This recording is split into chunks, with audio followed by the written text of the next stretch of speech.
Live from Juba, on air and online. This is iRadio News.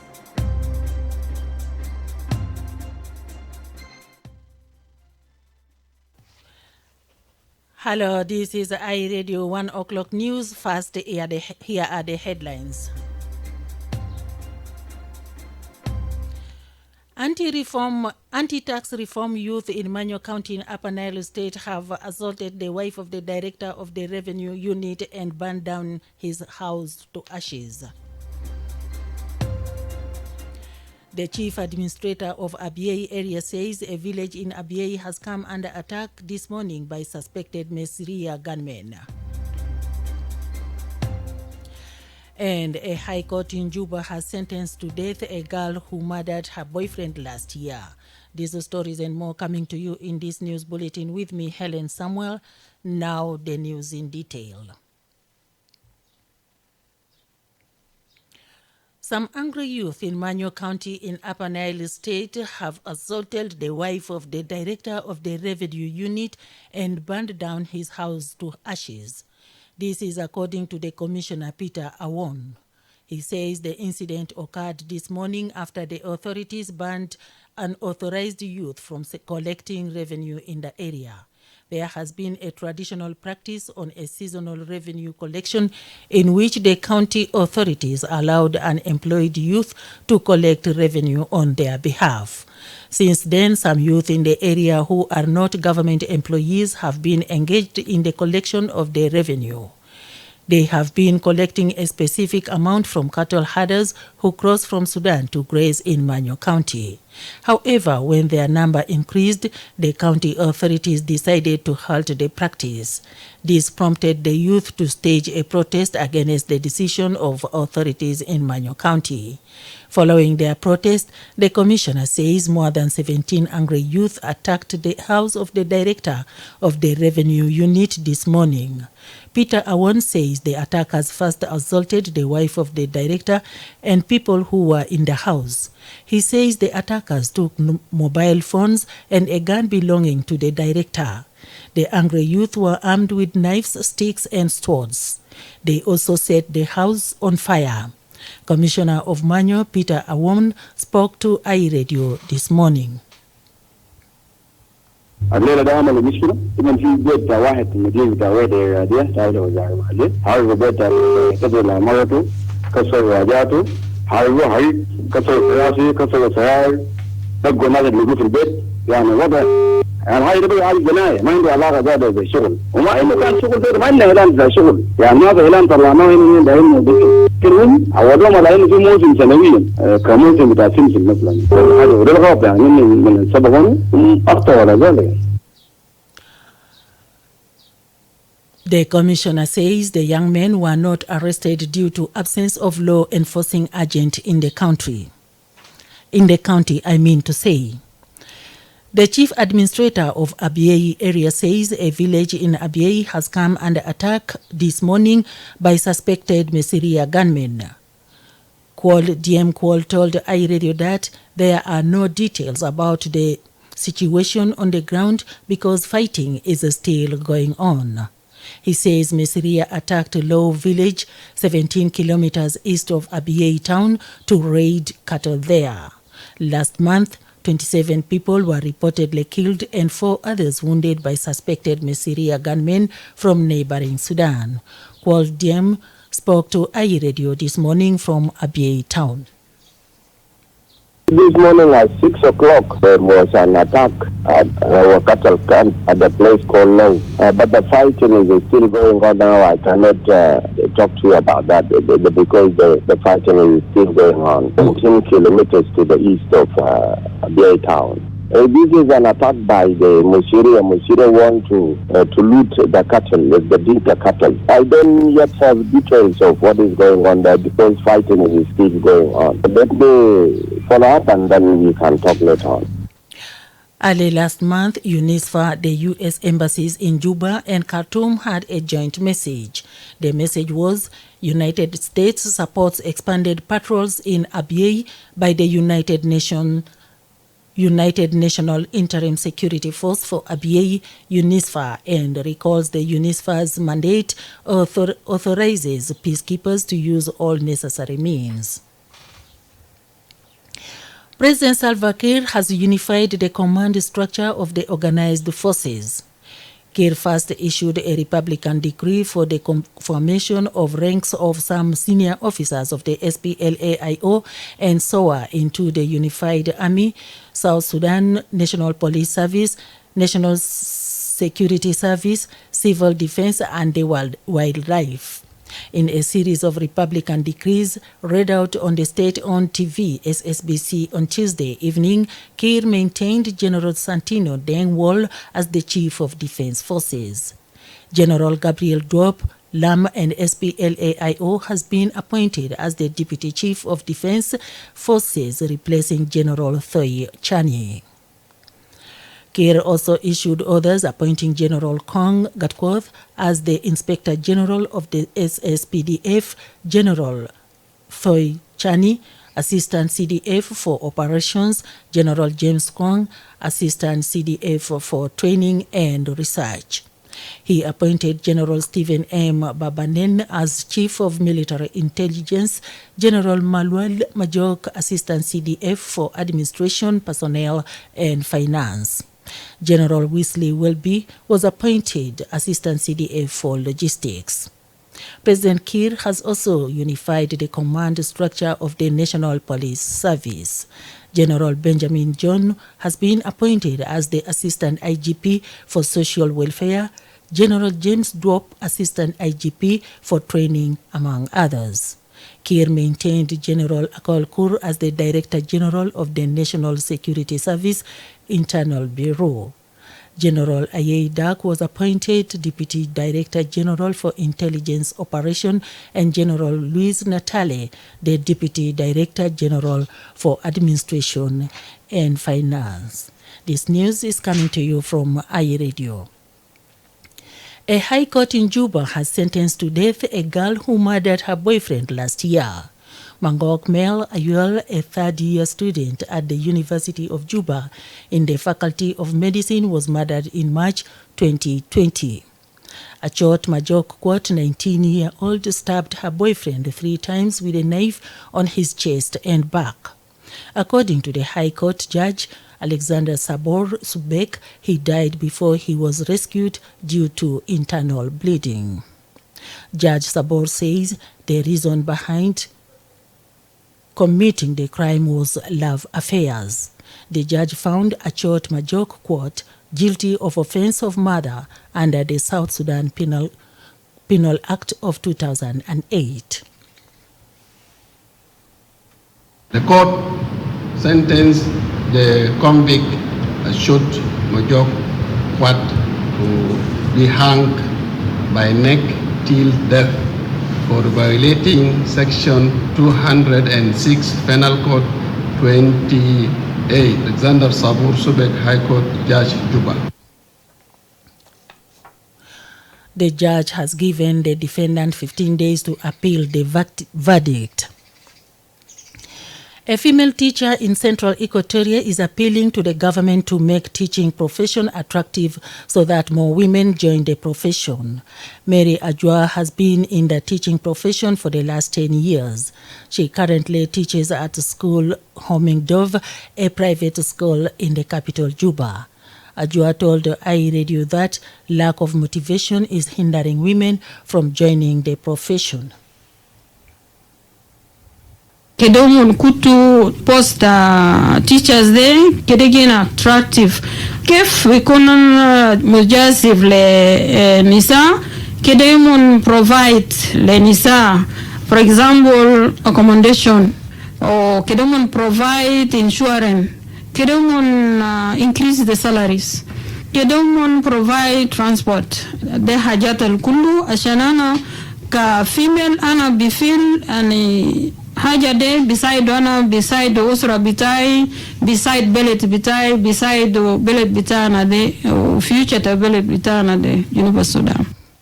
For his part, Metaloro Emmanuel, the head teacher of Baraka Central Baraka Central in Juba also agrees. He says female teachers are performing better in schools compared to their male counterparts. They are the builders of the female learners. For any female learner to become a strong woman in the future or in the long run, it needs a strong female teacher in the school. These female teachers also, they help in resolving issues that pertain to the female learners. Female teachers, like in my school, I call them the pillars of the school, because a woman cannot run away from a job, whether in a difficult time. They will not surrender the job, but male, they will surrender like if things become worse. So the performance of the women, I can say that is more than that one of a male in the school. In 2017, the European Union pledged to provide a monthly incentive of $40 to primary school teachers across the country after the Ministry of Education confirmed that teachers were leaving the profession due to low pay.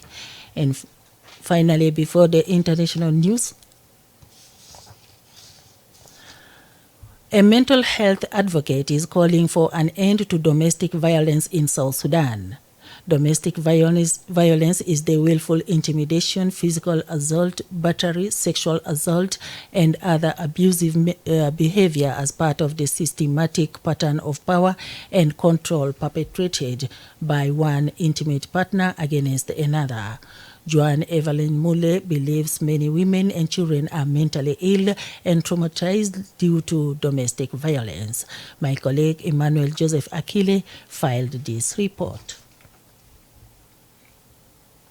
Gender-based violence is a phenomenon deeply rooted in gender inequality and continues to be one of the most notable human rights violations within all societies. Gender-based violence is violence directed against a person because of their gender. Both women and men experience gender-based violence, but the majority of victims are women and girls. In early 2019, UNICEF South Sudan noted that gender-based violence remains one of the most critical threats to the protection and well-being of women and children in South Sudan. It said GBV was already widespread prior to the conflict and was nearing epidemic proportions. According to some South Sudanese human rights experts, these high levels of violence stem from the objectification of women and girls, which can be traced to one of the fundamental elements of South Sudan society, the local political economy of bride price. Most of the gender-based violence survivors in South Sudan do not get justice for the wrongs they suffer. Some of them even fear to speak out for fear of revenge from the perpetrator. Speaking to iRadio this morning, mental health advocate Joan Evelyn Mule said domestic violence is contributing to mental health problems to women and children in the country.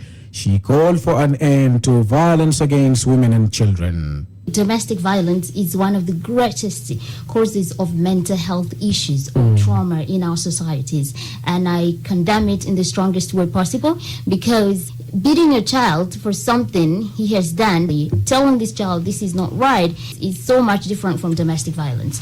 If we get to domestic violence, physical abuse, psychological, emotional, and all that torture that comes with it. So domestic violence is a very, very, very big and one of the greatest factors that brings about, mental health crisis. Nobody should ever even support domestic violence. If our leaders could take it upon themselves to really, really make sure that domestic violence cases are reported and these culprits are actually punished for it. For her part, the trauma awareness specialist Nyamoj Lok says such harmful traditional practices hinder women from progressing. Harmful traditional practices are forms of violence committed primarily against women and girls in certain communities for so long that they are considered or presented by perpetrators as part of accepted cultural practices. They include forced or early marriage, honor-based violence, female genital mutilation or cutting, among other practices that deny women the right to property. UN reports indicate that these forms of violence, including rape, have been persistent in South Sudan. Nyamo told the Dawn Show today that such harmful cultural practices are traumatizing women. Women also need to know that you don't need to be beaten for a man to prove himself to you. It's not always the men that are beating women. Even some women are beating their husbands. So domestic violence is happening both ways. So there's some our traditional cultures or some harmful cultural practices that are happening in our communities. I can talk in terms of trauma. They are really causing trauma. We talked of the forced marriages, of the child marriages. These are things that are really making life hard. You will be beating them. You're transferring that trauma to the children. Children will grow violently. So we need to give this awareness to our communities, like child marriages, all this domestic violence. This will not be able to grow as South Sudanese if we're still doing these harmful cultural practices. According to the UN reports, gender-based violence or GBV, including rape, sexual assault, harassment, domestic violence and forced marriages have been a persistent problem in South Sudan. Reporting for iRadio News, Emmanuel Joseph Akile. You are listening to iRadio News, and now to the international news brought to you by MTN. 1, 2, 3. 1 million. 2 million. Yes. It's time to celebrate. MTN 2 million. MTN has reached over 2 million customers and still counting. Are you? With over 2 million subscribers, why won't you trust MTN? To enter the draw, get an MTN SIM card today and get free 10 minutes every day for 3 months and 500 MB every month for 3 months. And on top of that, qualify to enter a draw to win 2 million SSP cards. Sabi, what are you waiting for? Buy an MTN SIM card today and get to win 2 million SSP. Yes, when MTN says 2 million SSP, it's 2 million for one lucky Junubin. Second winner gets 200,000 SSP, 10 winners get 20,000 SSP, and others get lots of MTN branded prizes. Join MTN, the biggest family in South Sudan, and enjoy such amazing offers. MTN, everywhere you go. And now Kafuki Jada is here with the stories from the international arena. Thank you, Helen Samuel. And now to the international news. Ukraine says it has arrested a fugitive pro-Russian politician, Viktor, seen as President Vladimir Putin's closest ally in the country. Ukraine's security service posted a photo purportedly showing Mr. Viktor in handcuffs and wearing Ukraine's military fatigues. He had been under house arrest in the capital Kyiv on suspicion of treason, but escaped soon after Russia invaded Ukraine on 24th February. Mr. Viktor denies wrongdoing. A former U.S. researcher at a cryptocurrency group has been sentenced to more than 5 years in prison for conspiring to help North Korea evade U.S. sanctions using cryptocurrency.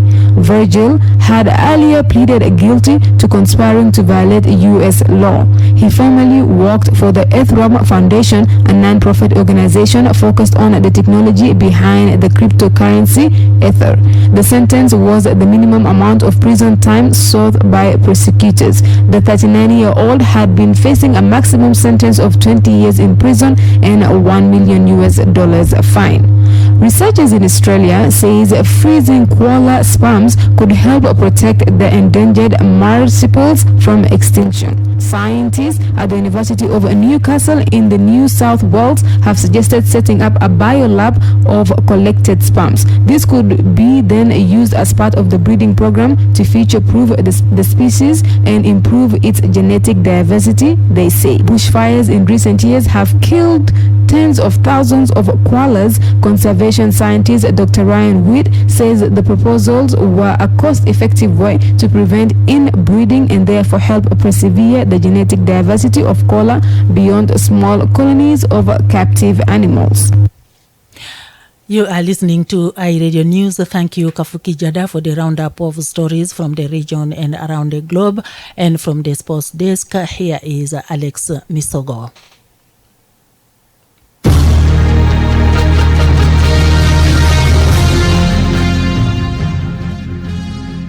In sport, South Sudan Football Association has named coaches for different national teams under 8 categories in their board meeting yesterday. They appointed head coaches and assistants for under 23, 20 and 17 national teams are as follows. Mr. Simon James Yol, head coach for under 23 national team, and Mr. Tarek Hamed Mohamed as assistant coach. Mr. Charles John Guide, head coach for under 20 national team, and Mr. Denk Abkalam Bak as assistant coach. Meanwhile, Mr. Biral Felix Muyangi will be head coach for under 17 national team, and Mr. Ramadan Juma as assistant coach.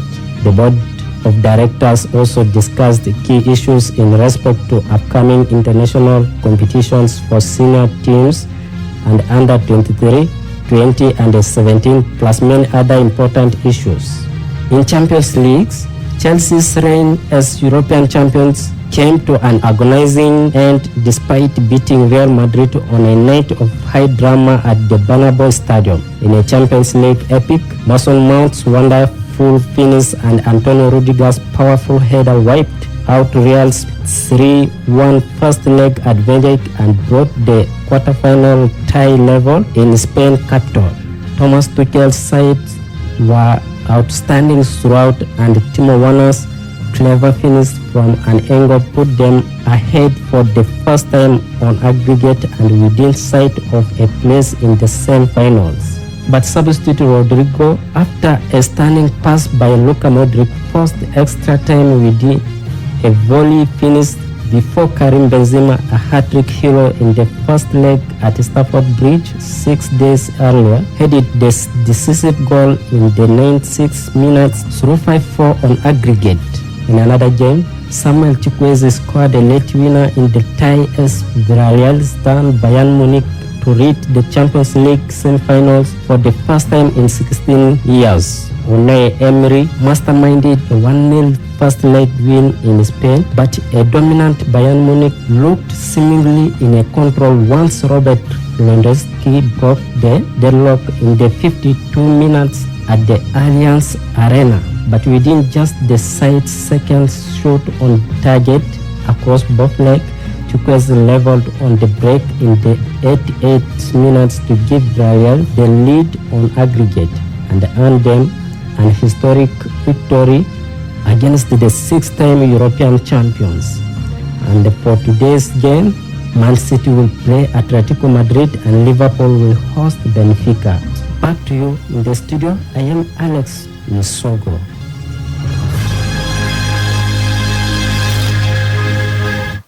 Thank you for the sports update, Alex. You are listening to iRadio Afternoon News, and to end this bulletin, here are the headlines once again.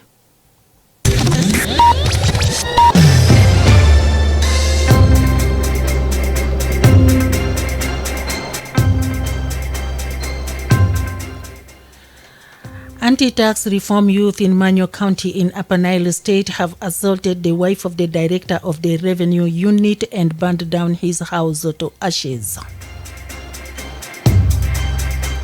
The chief administrator of Abyei area says a village in Abyei has come under attack this morning by suspected Mesiria gunmen. And a high court in Juba has sentenced to death a girl who murdered her boyfriend last year. And that's the end of iRadio Afternoon News. You can get these stories and updates by subscribing to iRadio News Alerts on your MTN South Sudan number. Call 700 or dial *700# and follow the instructions. If there is a story or an event you like iRadio to cover or report about, please send us a text message on +211 925 287 870.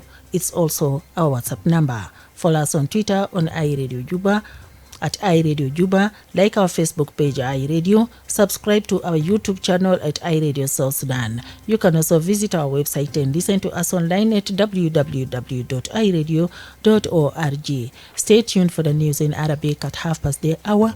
I'm Helen Samuel. Thank you for listening.